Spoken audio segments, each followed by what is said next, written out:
Reinaldo Azevedo, popular Tio Rei, escreveu o texto definitivo sobre o Fux. E é óbvio que não foi bom para o Fux. Quem vai contar essa história pra gente é o Pedro Zambarda aqui no Plantão do Meteoro.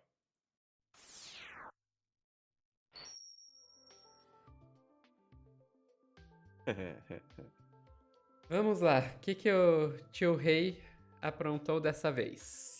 Aliás, desejar melhoras ao Reinaldo Azevedo, tá, gente? Tá se recuperando da saúde. Eu também gripei esses dias, mas ele tava completamente sem voz. Acho que ele vai voltar depois desse julgamento. Bom, Sofia, ontem acho que foi o dia que todo mundo sofreu, né? Dava pra ver na sua cara, na cara da Ana, de todo mundo que tava ao vivo, que tava horrível aquela situação e foi ultra complicado. O Reinaldo já tinha escrito um texto que tá no corte da Daiane Oliveira aqui no nosso canal, tá viralizando, inclusive mais de 200 mil visualizações. E hoje ele falou a respeito de bajulação e do Luiz Fux. Aí queria também te ouvir, Sophie, mas vamos. Eu vou meio que ler esse texto por partes, né? Já que o Reinaldo não gravou vídeo. Desta feita, Fux beijou os pés de quem? Coragem a favor do crime é covardia. Foi basicamente o que a gente viu ontem, né, gente? Tava insuportável ver o voto do Fux, não pela pessoa física do Luiz Fux, não pelo seu tom de voz monótono, mas pelo que saía daquela boca e o que a gente viu que foi falado ali naquele momento. Vamos ver o que o Reinaldo escreveu aqui no comecinho. Mais perplexo do que os críticos de Luiz Fux estão os advogados de defesa, com eventual contrariedade, mas não muita, dos defensores de Mauro Cid e Braga Neto. O ministro condenou os dois por abolição violenta do Estado de Direito e nada mais. Assim ficamos sabendo que, por hora, tudo o que se sabe sobre golpismo não passou de alguma tramóia entre Cid e o general que concorreu a vice na chapa de Jair Bolsonaro, este absolvido de todos os crimes. A história teria se resumido com essas duas exceções, além das 400 condenações dos réus de 8 de janeiro, a algum desvio praticado por esses personagens, sem articulação com o chefe de ambos. Desta feita, o ministro beija os pés de quem? Os causídicos, que são os advogados, ainda não sabem se processam o ministro por dumping.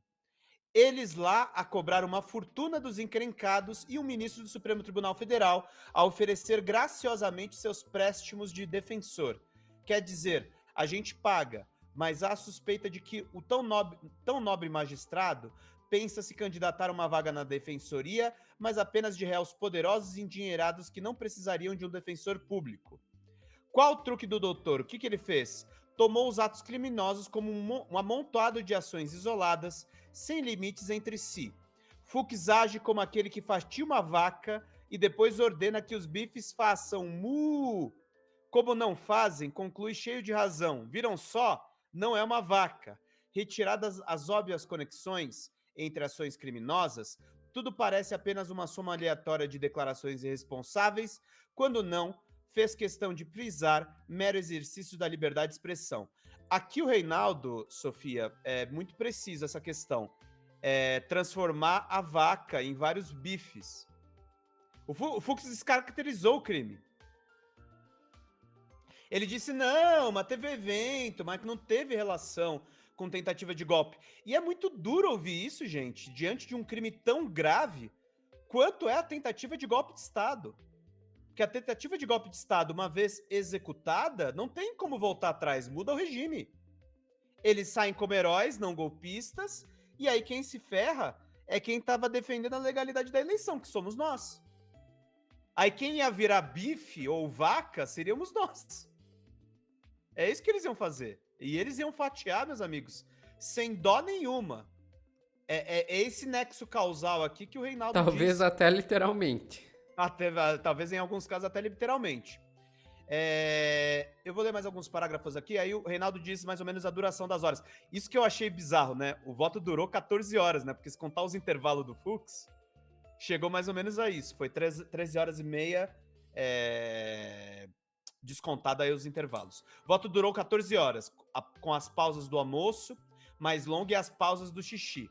Parecia estar cumprindo uma parecia estar cumprindo ou uma tarefa ou um ritual de punição de seus pares, já que deve ser voto vencido. Quem quer que analise a sua peça infame no detalhe, vai perceber que sempre há um outro contra o qual ele fala. Há sempre um adversário sendo combatido, há sempre um oponente ao qual precisa dar resposta, e quem é esse ente contra o qual ele dirige suas invectivas? Nada menos do que o Supremo Tribunal Federal, de que ele faz parte.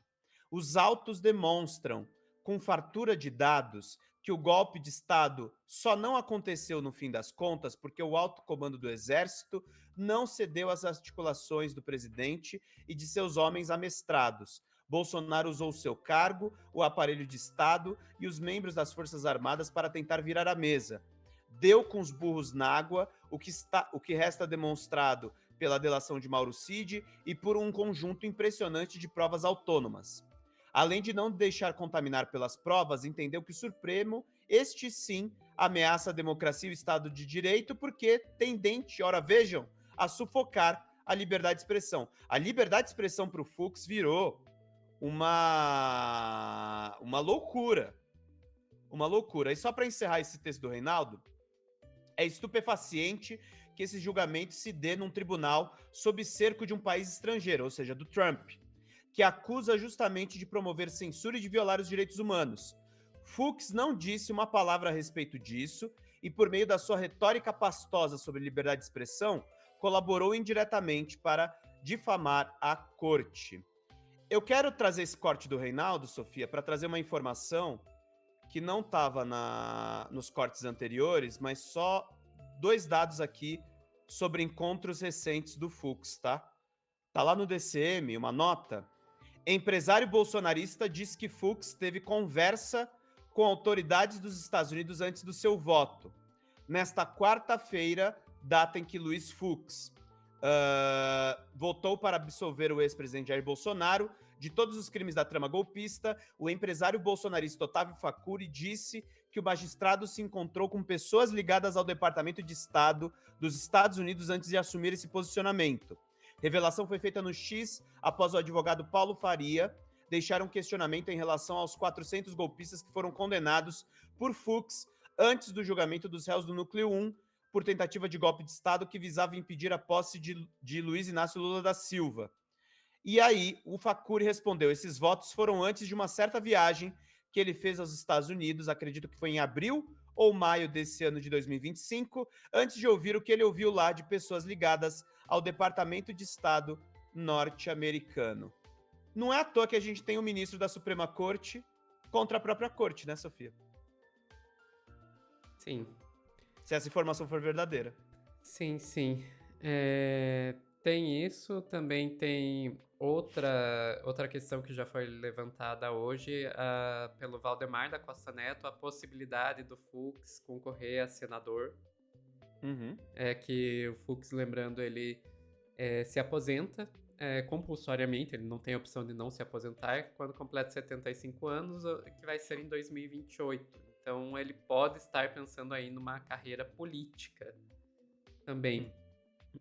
Muito foi dito, inclusive por nós aqui no Meteoro, inclusive por mim também, que o Fux estava fazendo o papel de advogado de defesa melhor do que os próprios advogados da defesa dos réus. Eu mesmo cheguei a falar isso, mas eu acho que tem um outro ponto. Ele não estava só fazendo o papel de advogado de defesa, ele estava fazendo o papel de réu. Porque ele estava fazendo o mesmo tipo de discurso golpista que a gente viu muitos dos réus fazendo, o Fux fez também, só que em juridiquês. Insuportável.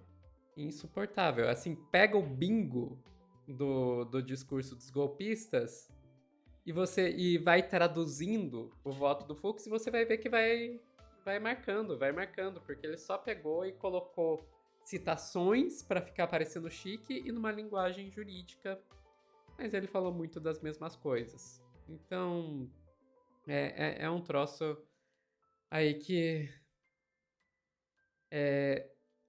a gente já teve no governo Bolsonaro os tantos anti-ministro do meio ambiente com o Salles, anti-ministra dos direitos humanos com a Damares, anti-ministro da educação com o Weintraub. A gente tem aí, daí nesse caso não foi nem o Bolsonaro que colocou ele, mas a gente tem o anti-ministro do STF, o ministro do STF que luta contra o próprio STF.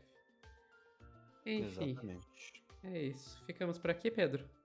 Ficamos. É o rato mostrando a ratoeira. Olha que ratoeira bonita, gente.